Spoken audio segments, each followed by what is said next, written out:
द्वितीय विश्व युद्ध का मुख्य कारण जो था वो वर्साई की संधि थी, लेकिन जर्मनी ने अब जल्दबाजी दिखाना चालू किया। जर्मनी ने क्या किया, यहाँ से जर्मनी ने मित्र राष्ट्र, अब देखिए ये जो द्वितीय विश्व युद्ध जो चल रहा था इसका मुख्य कारण था कि जर्मनी के ऊपर थोपा गया वर्साई की संधि। जबरदस्ती भेदभावपूर्ण और घृणात्मक दृष्टि से भरा हुआ जबरदस्ती थोपा गया वर्साई की संधि थी, लेकिन इससे उभरते हुए जर्मनी ने अचानक अटैक कर दिया पोलैंड पर। अब पोलैंड चूंकि गया ब्रिटेन के पास, फ्रांस के पास, स्पेन के पास कि भैया हमें बचा लो, इसी कारण तुरंत इधर से हमला कर दिया इन लोगों ने।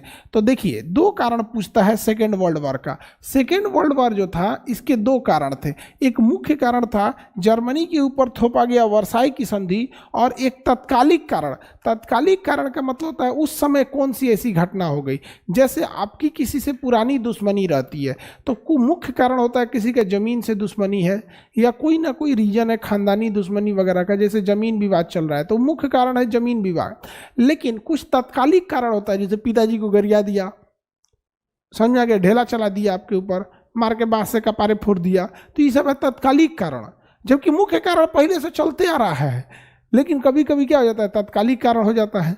समझ में आ गया कि नहीं? क्या महिला सब में भी किसी किसी से पुराना दुश्मनी चलता है, तो दो महिलाओं में पुराना दुश्मनी है तो मुख्य कारण हो जाएगा पुराना दुश्मनी, और तत्कालिक कारण में हमरा मुंह चिढ़ा दी, ऐसे कह दी, तो तत्कालिक कारण भी होता है कुछ कुछ। समझा गया?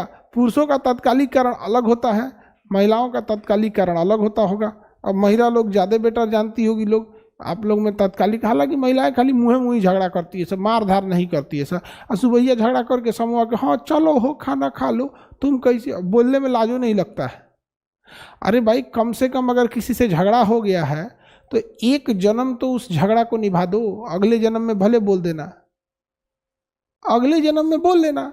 अगर किसी से झगड़ा कर लियो तो एटलीस्ट यार कम से कम एक जन्म तो निभाओ, एक जन्म तो निभाओ, कम से कम 2-3 पीढ़ियों तक ना जाए तो फिर फायदा क्या है। कम से कम अपने बाल बच्चा को और पोता पोती को समझा के जाओ कि हकरा से झगड़ा भइल बा, यही ना कि शाम में झगड़ा किए रातें फिर सट जाए, उसे अच्छा झगड़े मत करो। चलिए आगे बढ़ते हैं। तो बताइए द्वितीय विश्व युद्ध का मुख्य कारण था वर्साई की संधि, और द्वितीय विश्व युद्ध का जो चालू हुआ था 1939 से 1945 के बीच लड़ा गया द्वितीय विश्व युद्ध, बहुत भीषण युद्ध लड़ा, इसमें तो 61 देशों ने भाग लिया था। इसका दो कारण था, एक था आपका वर्साई की संधि, और दूसरा कारण था इसका तत्कालिक कारण था पोलैंड पर आक्रमण। पोलैंड पर किसने आक्रमण कर दिया था बहू?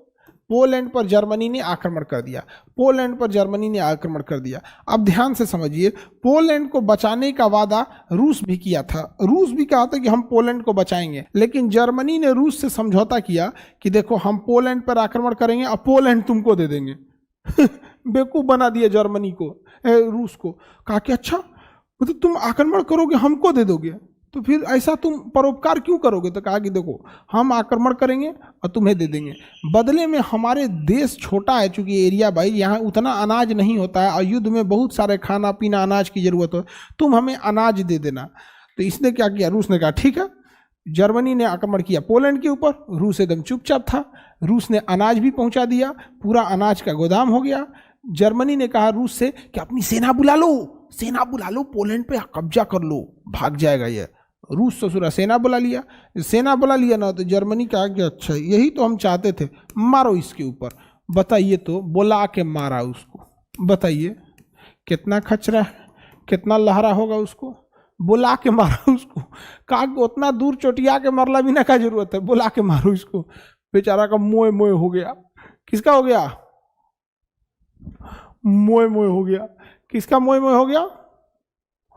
बेचारा रूस का मोए मोए हो गया। अब पोलैंड तो पलिहर के बानर बनल है, कब हेने से मार रहा है कब ओन्ने से मार रहा है, ढोलक बन गया था पोलैंड, क्योंकि जर्मनी इधर से जाता था तो पोलैंड में लड़ाई होती थी, और रूस भी उधर से हथियार लेके आता था तो पोलैंड में लड़ाई होती थी। पोलैंड वाला कहता था हम का किए हैं भाई, हमरा काहे मार रहा है।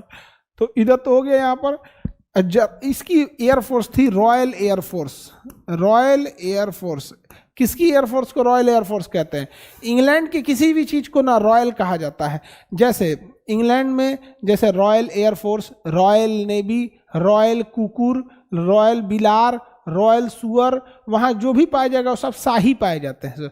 सुअर वगैरह भी पाया जाएगा ना, तो रॉयल सुअर, समझ में आ गया कि नहीं? तो वहाँ के हर नाम के आगे रॉयल लगा रहता है, रॉयल, समझ में आ गया? वहाँ राजा वाजा का कोई इतना वैल्यू नहीं है, वहाँ कुकुर बिलार सब राजा रहता है सब, तो रॉयल बोला जाता है। समझ में आ गया कि नहीं आ गया? तो royal air force, royal navy, royal army, ये सब किसको कहा जाता है? ब्रिटेन वाले को। मारा इनका रॉयल पंथी उतार दिया कौन? जर्मनी। ये इन लोग को धो दिया यहाँ पर। 15 दिन और 15 रात बिना रुके बम गिराया था। 15 दिन और 15 रात बिना रुके बम गिराया, सोचिए। मारा यहाँ से ना 15 दिन और 15 रात बिना रुके बम गिराया था यहाँ पे। समझ में आ गया? अब आप कहिएगा कि इसके पास एयरफोर्स नहीं थी जर्मनी, ब्रिटेन के पास। ब्रिटेन के पास एयरफोर्स थी, उसके पास पायलट उतना नहीं थे सब। एक जहाज पर ब्रिटेन ने 3 पायलट रखा था, एक जहाज पर ब्रिटेन ने 3 पायलट रखा था।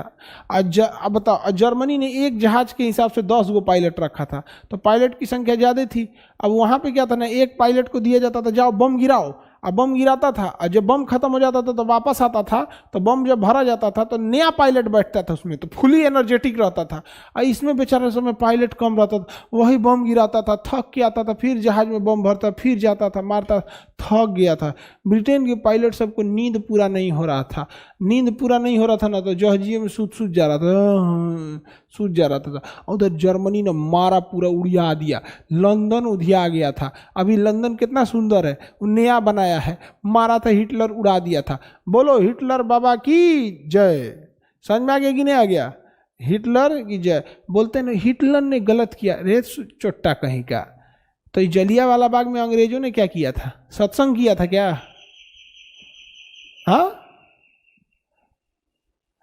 हिटलर ने अगर गलत किया था तो जलियांवाला बाग में काहे मुंह में अटक जाता है? हाँ, कभी भारत के लोगों से सुने हो कि आंख लाल करके इंग्लैंड से बोल रहे हैं कि हमें गुलाम बनाया, हमें अफगानिस्तान छीन लिया, हमसे पाकिस्तान छीन लिया, हमसे बांग्लादेश छीन लिया, हमसे म्यांमार छीन लिया? ना।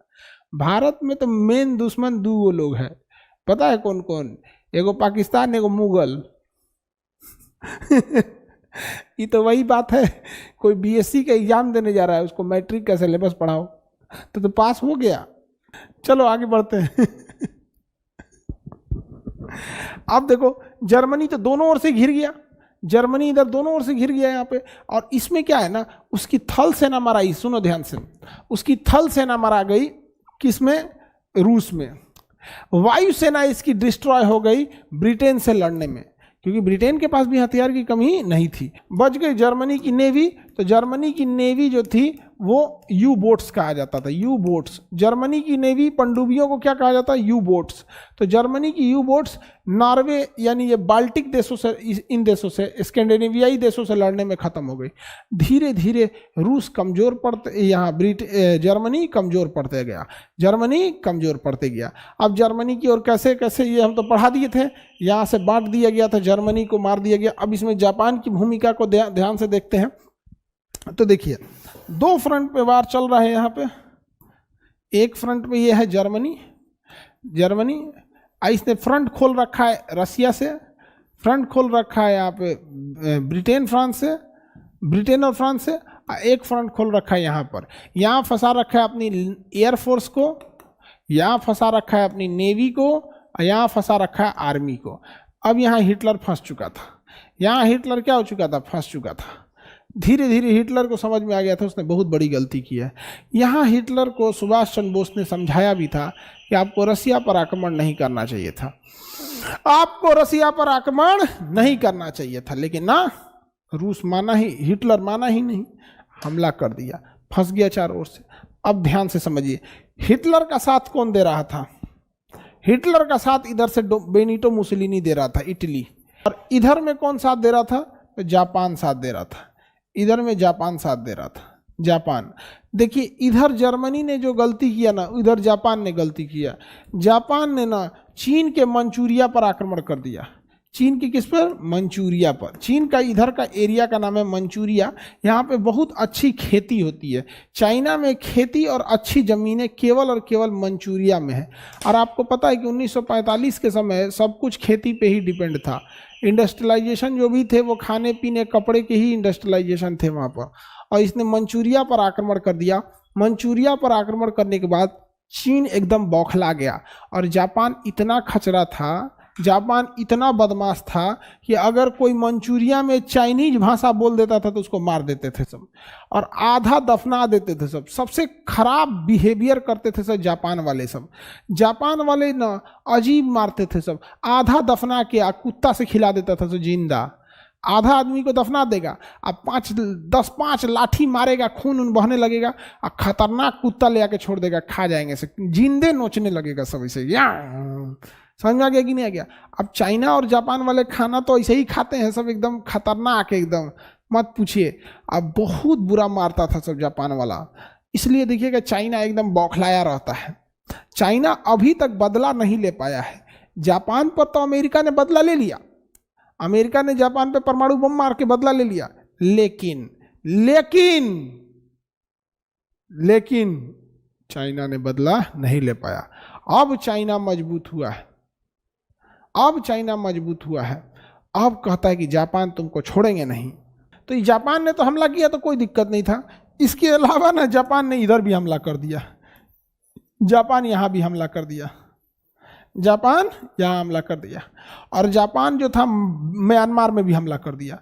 सोचिए जापान इस एरिया में हमला करते हुए कहाँ तक पहुँच गया, इस एरिया तक पहुँच गया और सबको हरा दिया जापान ने यहाँ पे। समझा गया? तभी सुभाष चंद्र बोस किसके पास गए? हिटलर के पास, और हिटलर ने उनसे कहा कि आपसे करीब पड़ेगा जापान, आप चले जाइए जापान। और जापान ने सुभाष चंद्र बोस को अंडमान निकोबार गिफ्ट में दिया था और हथियार भी दिया था, और यहीं से सुभाष चंद्र बोस ने नारा दिया था, दिल्ली चलो, तुम मुझे खून दो मैं तुम्हें आज़ादी दूंगा, तुम मुझे खून दो मैं तुम्हें आज़ादी दूंगा। समझ में आ गया कि नहीं आ गया? और यहाँ पर हमारी देखो यहाँ से जापान की सेना भारत की ओर बढ़ रही थी, जापान की सेना भारत की ओर बढ़ रही थी। तो यहाँ भारत में कौन थे? अंग्रेज थे, अंग्रेजों ने अपनी सेना को भेजा।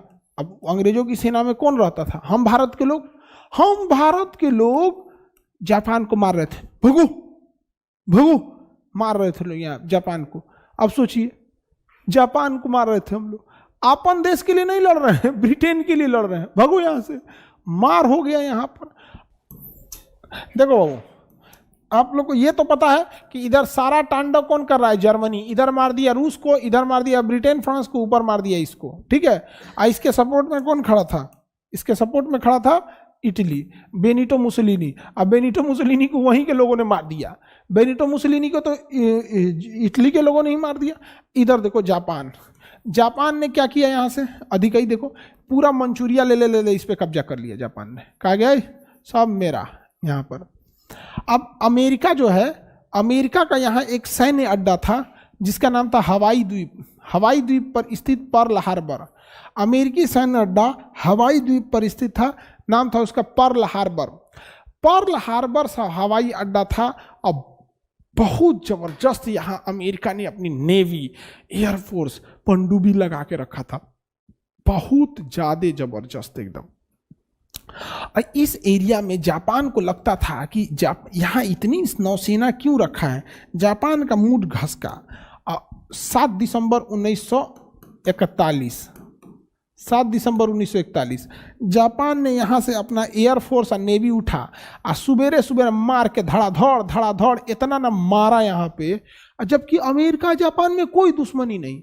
जैसे मान के चलिए अभी भारत के ऊपर पाकिस्तान हमला कर दे तो समझ में आता है कि भैया दुश्मनी थी, चाइना हमला कर दे तो समझ में आता है दुश्मनी थी। पता चला उठ के सिंगापुर आके मारने लगा तो लोग कहेंगे रे भाई तुम काहे मार रहा है, तुमसे क्या दिक्कत था हमको। तो जापान अमेरिका में कोई दिक्कत नहीं था, ये जापान उठा ना धड़ मारने लगा। इतना बम गिराया, इतना बम गिराया कि पर्ल हार्बर जो था ना वो पूरा द्वीप था, उस द्वीप पर सैनिकों के रहने के लिए क्वार्टर बनाया गया था, सैनिकों के बच्चे पढ़ सके उसके लिए स्कूल बनाया गया था और हॉस्पिटल बनाया गया था, रनवे था, एयरपोर्ट था, 2-2 3-3 गो, उस पर जहाजें खड़ी थी, 100-200 जहाजें, बंदरगाह था जहाँ पे पानी वाली जहाजें लगी थी, सब लड़ाकू जहाजें लगी थी, सब पनडुब्बियाँ लगी। धड़ाधड़ बम गिराया, इतना बम गिराया जापान, इतना बम गिराया कि किसी को संभलने का मौका नहीं मिला था। तबाह हो गया अमेरिका।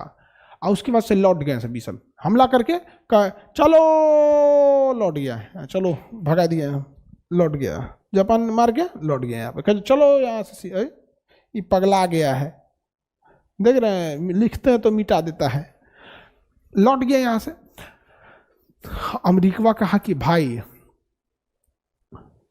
हम क्या गलती किए थे ये बताओ। तो जापान ने कहा तू इतना आगे बढ़ गया था ना भाई, इतना आगे बढ़ गया था ना, हमको देखा नहीं जा रहा था, इतना आगे कोई बढ़ता है, इसीलिए हम बम मारती हैं। जापान अमेरिका बेचारा टेंशन में कहा कि कैसन पागल आदमी हो। जापान का कहना था कि हम ये एरिया लेते हैं, हिटलर कह रहा था कि ये हम ले लेते हैं, और ये सब कह रहे थे सब ना अमेरिका से कि तुम ही ले लो ना, हम तुमको मना किए हैं, समझ रहे हैं। जापान जाके बम मार दिया, अमेरिका पगला गया, कहा कि हम मरबो तोरा, हम मरबो। अमेरिका ने कहा कि जापान तोरा हम मरबो, तो कहा मरबो, मार मार। तो जापान कहा कि जो चीज होगा देख लेंगे। अमेरिका का बेचारा जापान से लड़ने की औकात नहीं थी। अमेरिका ने आदेश दिया अपने वैज्ञानिकों को कि ऐसन बम बनाओ, ऐसन बम बनाओ कि पूरा जापान में धुआं धुआं हो जाए। अमेरिका वाले जो इंजीनियर थे सब, उन्होंने दबा के काम किया और 4 साल में बना दिया सब परमाणु बम, और कहा सब कि इस बम को मारिए, इस बम को मारिए जापान में जाके, पूरा जापान में धुआं धुआं ना हो जाएगा तो कहिएगा यहाँ पर। अमेरिका ने ले गया 6 अगस्त और 9 अगस्त को, 6 अगस्त 1945 और 9 अगस्त 1945 को धाए धाए जाके मार दिया। अब पूरा जापान में क्या हो गया, धुआं धुआं हो गया, समझ में गया। ये वाला बमवा जो था, ये पहला 6 अगस्त को जो मारा गया था, ये मारा गया था हिरोशिमा में, और इसे मारा गया नागासाकी में। हिरोशिमा में, नागासाकी में। ABCD में पहले ह आता है, H आता है, इसलिए हिरोशिमा और फिर नागासाकी। हिरोशिमा और नागासाकी पे बम मार दिया, मारा, पूरा जापान दहल गया। और ये पहला बम था इस टाइप का। ये बम इतना खतरनाक होता है ना, ये इससे सबसे ज़्यादा खतरनाक जानते हैं क्या होता है? ये परमाणु बम इन सौ से निकल जाता है एक्सरे। क्या निकल जाता है? एक्सरे। और ये एक्सरे जो होता है, अब देखो मानव शरीर की क्षमता जो होती है ना, 20 रोंटजन तक हम लोग झेल सकते हैं। मानव शरीर की क्षमता होती है, हम 20 रोंटजन तक झेल सकते हैं। डॉक्टर हम लोग का जो एक्सरे लेता है वो लगभग 6 या 7 रोंटजन पे एक्सरे लेता है। रोंटजन एक्सरे की मात्रक होता है रोंटजन, समझा? रोंटजन, तो रोंटजन इसका मात्रक होता है। तो हम लोग 20 तक झेल लेते हैं। डॉक्टर लेता है 5, 6, 8, 10 रोंटजन तक ले लेता है एक्सरे पे, जितना उसको फिगर क्लियर चाहिए यहाँ पे। अब 20 रोंटजन से ऊपर जाएगा तो हमारे शरीर के लिए नुकसान करता है। ऐसे पूरा परमाणु बमों में ना 200 से 250 रोंटजन तक एक्सरे निकलता है। 200 से 250 रोंटजन का एक्सरे निकलता है। आप खड़े रहिएगा, आपका किडनी, दिल, गुर्दा खत्म हो गया यहाँ पे, धाए से मारा यहाँ पे, आप खड़े रहिएगा। कहीं एक्सरे होता है तो क्या आपके शरीर को कुछ होता है? एक्सरे होगा तो दिखने में कोई दिक्कत थोड़ी है, धाए दे गिर के मर जाएगा आदमी। 250 रोंटजन का एक्सरे निकलता है, आदमी की मृत्यु होती है। पूरा विश्व युद्ध का माहौल पलट दिया अमेरिका ने, और मारा धाए से।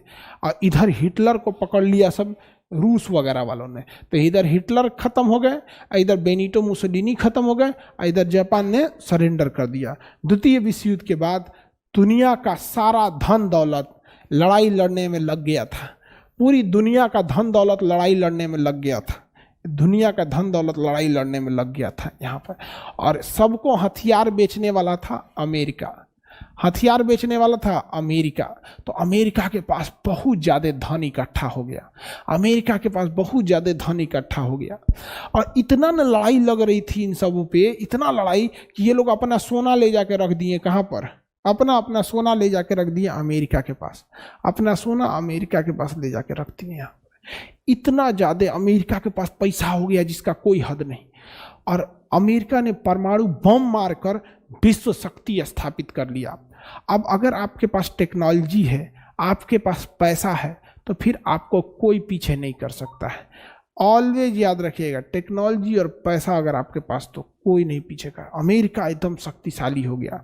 अब अमेरिका ने कहा कि एक काम करते हैं, हम सब मिलकर एक काम करते हैं, एक ऐसा संगठन बनाते हैं हम सब मिलके कि हम ही लोग पंचायत करेंगे। अमेरिका ने कहा कि हम ही लोग पंचायत करेंगे, चुपचाप, किसी को बताना नहीं है। अमेरिका ने कहा कि हम लोग पंचायत करेंगे, एकदम चुपचाप, बताना नहीं। तो ब्रिटेन कहा कि हम भी करेंगे, फ्रांस का हम भी करेंगे, रूस का हम भी करेंगे, चाइना का हम भी करेंगे। तो कहा भागा, तो चाइना का हम हल्ला कर देंगे, हमको भी रख लो। तो सब हल्ला कर देंगे, कहा हमको भी रख लो तो हम हल्ला कर देंगे। तो ये 5 को मिल के, यहाँ पे ब्रिटेन, यहाँ पर फ्रांस, यहाँ पर रूस और यहाँ पे चाइना, ये 5 मिलकर कहा सो कि हम लोग आपस में मिलके एक पंचायत बनाया जाएगा और हम ही लोग की बात सुनेगा और लोगों को लगेगा ना कि ये निष्पक्ष है। तो इन्होंने बनाया क्या चीज़, 24 अक्टूबर 1945 को, यहाँ पर 1945 को यूनाइटेड नेशन ऑर्गेनाइजेशन यूएनओ क्या बनाया, यूएनओ बनाया। अब इस यूएनओ में कोई भी डिसीजन अगर लिया जाएगा तो ये 5 का सहमत होना जरूरी है। अगर इन 5 में से किसी ने कह दिया नहीं, तो नहीं को ही हम लोग कैंसिल भी कहते हैं, इसी को हम लोग स्टॉप भी कहते हैं, इसी को हम लोग बीटो भी कहते हैं। तो ये सब एक दूसरे के पर्यायवाची हैं, सब स्टॉप, कैंसिल या बीटो पर्यायवाची हैं सब। तो बीटो टेक्निकल वर्ड ज़्यादा यूज होता है। बीटो मतलब चुपचाप रहो, हम खुश नहीं हैं। तो इस जो यूएनओ बनाया गया, इसमें बीटो पावर किसको दिया गया, इस यूएनओ में बीटो पावर उन्हें दिया गया जो द्वितीय विश्व युद्ध जीते थे। आप बताओ मित्रों, क्या द्वितीय विश्व युद्ध, क्या यूएनओ निष्पक्ष है? ये अमेरिका, ब्रिटेन, फ्रांस, ये जो बीटो पावर है इनका गुलाम है। अब जैसे देखो, आप खुद से देखो, चाइना ने तिब्बत पे कब्जा किया, यूएनओ कुछ कर पाया? क्योंकि चाइना ने बीटो कर दिया, चाइना ने बीटो कर दिया। अमेरिका ने ईरान के सेनापति को मार दिया। आप खुद सोचिए, किसी के सेनापति को आप मार दीजिएगा तो युद्ध की खुली चुनौती है ना दे रहे हैं। किसी के सेनापति को मार देंगे तो युद्ध की खुली चुनौती है। अमेरिका ने ईरान के सेनापति को मार दिया, खुली चुनौती है। यूएनओ कुछ कर पाया? नहीं कर पाया। UNO is a girlfriend of America. समझ में आ गया कि नहीं आ गया? आगे बढ़े। और कुछ नहीं है यूएनओ का। सर यूएनओ में आप पे मुकदमा चलेगा तो क्या होगा? ये यूएनओ क्या करेगा? मेरा पुतिन चाचा बचा लेगा। पुतिन चाचा को कहेंगे, पुतिन चाचा बीटो मार दीजिए। तो पुतिन मार देगा बीटो है, हमारा भतीजा को कुछ करेगा तुम लोग? हाँ, चलिए तब हम आगे बढ़ते हैं।